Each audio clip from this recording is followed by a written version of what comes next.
ఒకప్పుడు అకౌంట్లో డబ్బులు పడితే బ్యాంక్కి వెళ్ళి క్యూ లైన్లో నుంచుని ఏది శాలరీ ఆ డబ్బులు చేతితో తీసుకుని ఆ తర్వాత వచ్చి పాలవాడికి పూలవాడికి కూరల వాడికి బియ్యం వాళ్ళకి ఇట్లాగే పప్పుల వాళ్ళకి ఇవన్నీ ఇచ్చుకుని ₹4 చేతిలో పెట్టుకుని ఇది ఒక పెద్ద తతంగం అప్పుడు. ఇప్పుడు చేతిలో క్యాషే పెట్టుకున్నక్కర్లా, ఓ సెల్ ఫోన్ ఉంటే చాలు. ఇంకా మొన్నటిదాకా అంతకుముందు ఇది ఆ మొదట్లో బ్యాంకుల దగ్గర నుంచి ఆ తర్వాత ఏటీఎం కార్డులు వచ్చినాయి.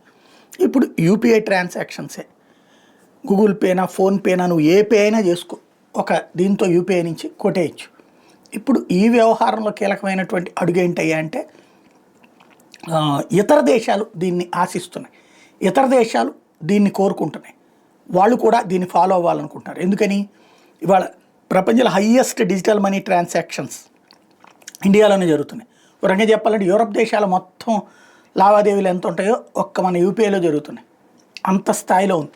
దాంతో వివిధ దేశాలు ఇక్కడ టెక్నాలజీని యాక్సెప్ట్ చేస్తున్నాయి. తాజాగా నమీబియా, ఆఫ్రికా దేశమైనటువంటి నమీబియా తొలి ఆఫ్రికన్ దేశం యూపీఐ వ్యవస్థను స్వీకరించినటువంటి దేశంగా రికార్డుకి ఎక్కుతోంది.